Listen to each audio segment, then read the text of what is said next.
Hello అందరికీ. ఈ వీడియోలో నేను బేబీకి బెస్ట్ ఫుడ్ అయితే చూపిస్తున్నానండి. పిల్లలైతే ఈ ఫుడ్ వల్ల మంచి ఫైబర్ కంటెంట్ ఉండి హెల్తీగా గ్రో అవుతారు. సో వీలైతే మీరు ట్రై చేయండి, చాలా బెస్ట్గా వర్క్ అవుతుంది. అండ్ ఈ ఫుల్ వీడియో చూసే ముందు ఒక చిన్న రిక్వెస్ట్ ఏంటి అంటే, కొత్త వాళ్ళు ఎవరైనా మన ఛానల్ని చూస్తూ ఉంటే సబ్స్క్రైబ్ చేసుకోండి. వీడియోస్ చూస్తున్నారు కానీ ఎవరు సబ్స్క్రైబ్ చేసుకోవడం లేదండి. వీడియో నచ్చితే ఒక లైక్ ఇవ్వండి, మన ఛానల్ని సబ్స్క్రైబ్ చేసుకోండి, మీ ఫ్రెండ్స్ అండ్ రిలేటివ్స్కి అయితే షేర్ చేయండి. అండ్ దీని ప్రాసెస్ అయితే చాలా సింపుల్ అనమాట. అండ్ వీడియోలో ఫుల్గా చూసేసేయండి ఎలా చేసుకోవాలో అనేది. అయితే బేబీస్కి చిన్నప్పటి నుంచి ఆయిల్ ఇవ్వడం కరెక్ట్ కాదండి. సో అందుకనే మీరు ఏం కుక్ చేసినా కూడా నెయ్యితో కుక్ చేయడం వల్ల బేబీస్కి చాలా హెల్త్ బెనిఫిట్స్ ఉంటాయి. సో ఇక్కడ నేను కుక్కర్లో ఒక స్పూన్ గీ వేసేసుకొని అండ్ బేబీకి నచ్చిన వెజిటేబుల్స్ అన్నీ వేసుకోండి.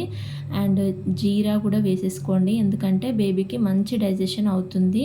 వాళ్ళకి ఇప్పటి నుంచి ఏది తినాలో ఏది తినకూడదో తెలియదు కాబట్టి మనం ఏం పెట్టినా కూడా వాళ్ళు తింటారు. సో మీరేం చేయాలి అంటే, యాజ్ ఏ మదర్గా మీరు మంచి మంచి వాళ్ళ డైట్లో అయితే మంచి మంచి వెజిటేబుల్స్ కానీ ఫ్రూట్స్ కానీ ఇంక్లూడ్ చేయాలండి. అండ్ వాళ్ళకి ఇప్పటి నుంచే మనం ఆయిల్ అనేది ఇవ్వకూడదు అస్సలు. సో అందుకనేసి మీరు ఏది కుక్ చేసినా కూడా గీతో కుక్ చేయండి. అండ్ వాళ్ళు ఇష్టపడతారు అనే వెజిటేబుల్స్ డెఫినెట్గా యాడ్ చేసేసేయండి. క్యారెట్, బీన్స్ కానీ బఠానీ కానీ ఆనియన్ కానీ కొద్దిగా ఇప్పటి నుంచి కొద్దిగా చిల్లీ టేస్ట్ కూడా చూపించండి వాళ్ళకి. సో ఎందుకంటే సడన్గా మనం కారం పెట్టినప్పుడు వాళ్ళు తినరనమాట. సో నేను ఇక్కడ బేబీ ఫుడ్ కోసం అయితే ఆన్లైన్లో దొరుకుతుంది, మార్కెట్స్లో కూడా దొరుకుతుంది, దలియా అని దొరుకుతుంది అనమాట. సో మన దొడ్డు రవ్వ కన్నా ఇంకా కొద్దిగా లావుగా ఉంటుంది. అండ్ ఇదైతే మనము రైస్ని ఎంత జాగ్రత్తగా ఉడకబెట్టుకుంటాం అంత కేర్ఫుల్గా అయితే మనం ఈ దలియా కూడా ప్రిపేర్ చేసుకోవాలన్నమాట. ఎందుకంటే బేబీస్కి స్టమక్ పెయిన్ వచ్చే అవకాశం ఉంటుంది. చాలా జాగ్రత్తగా వాటర్ వేసి నిదానంగా కలుపుతూ, వీలైతే మీరు ఒకవేళ ఎర్లీగా బేబీకి పెట్టాలి లేట్ అయిపోతుంది అంటే విజిల్ మూత కూడా పెట్టుకోవచ్చండి. సో నేను ఈ వీడియోలోనైతే నేను వాటర్ వేసి ఉడికించుకుంటున్నాను సిమ్లో పెట్టి. చాలా బాగా ఒక 10 to 15 మినిట్స్లో బాగా కుక్ అయిపోతుంది. మీకు ఆల్రెడీ ఆ ప్యాకెట్ వెనక ఇన్స్ట్రక్షన్స్ కూడా ఉంటాయి, చదువుకుంటూ కూడా చేసుకోవచ్చు మీరు. ఇందులోకి కొద్దిగా సాల్ట్ కూడా యాడ్ చేయండి. సాల్ట్ కూడా మీరు విపరీతంగా ఇప్పటి నుంచే పెట్టకూడదు. లైట్గా నేను ఇక్కడ పెప్పర్ పౌడర్ కూడా యాడ్ చేస్తున్నాను. సాల్ట్ కానీ ఎక్కువ టేస్ట్ చూపించారంటే ఇంకా సాల్ట్ వేస్తేనే వాళ్ళు తింటారు. సాల్ట్ టేస్ట్ కానీ స్వీట్ టేస్ట్ కానీ ఎక్కువగా చూపించకూడదు. ఇది కొద్దిగా తినిపించినా కానీ బేబీకి మంచి హెల్త్ బెనిఫిట్స్ ఉంటాయి. అలానే టమ్మీ కూడా చాలా ఫుల్గా అనిపిస్తుంది, వాళ్ళకి హెల్తీగా ఉంటారనమాట. దీనివల్ల మనకి ఏ సైడ్ ఎఫెక్ట్స్ ఉండవండి. మనం ఎలాగైతే సూజీ రవ్వ పెడతామో, ఎలాగైతే గోధుమ రవ్వ పెడతామో, ఇది కూడా గోధుమ రవ్వలానే, కాకపోతే ఇంకొద్దిగా లావుగా దొరుకుతుంది. సో ఇది అప్పుడప్పుడు పెడతా ఉండండి బేబీ. బ్రేక్ఫాస్ట్లో కానీ లంచ్లో కానీ ఇదైతే ఇంక్లూడ్ చేయండి. వారానికి 1-2 సార్లు అయితే పెట్టడానికి ట్రై చేయండి. వాళ్ళకి చాలా బాగుంటుంది. అండ్ వెజిటేబుల్స్ కూడా ఎక్కువగా యాడ్ చేయడానికి చూడండి. ఊరికేనే ఇలా వాటర్లో ఉడకబెట్టేసి పెడితే వాళ్ళకి ఏం లాభం ఉండదు. సో వెజిటేబుల్స్ కూడా ఇంక్లూడ్ చేస్తే ఆ టేస్ట్, వెజిటేబుల్ ఫ్లేవర్స్ అనేవి మంచిగా దీంట్లో కుక్ అవ్వడం వల్ల చాలా బాగుంటుందన్నమాట. గీ వేయండి, మీరు తినేటప్పుడు కూడా ఒక స్పూన్ గీ వేస్తే చాలా మంచిది.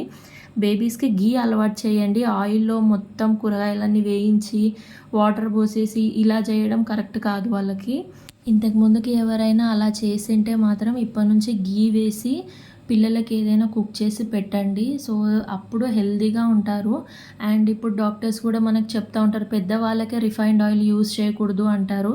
అలాంటిది మనం చిన్న పిల్లలకి ఎలా పెట్టగలుగుతాం? సో అందుకని గీతో ఏం కుక్ చేసినా కూడా గీ ఇంక్లూడ్ చేయండి.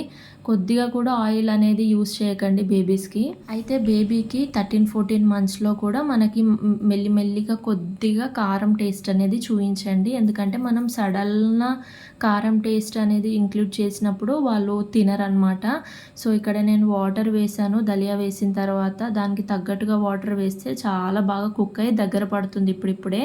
సో మీరు చూసింటే అప్పుడు వేసినప్పుడు చాలా పచ్చి పచ్చిగా ఉండే, ఇప్పుడు చూడండి ఎంత బాగా కుక్ అవుతుందో. సో ఇలా కుక్ అవుతుంది అంటే అది ఉడికిపోతున్నట్టే అనమాట.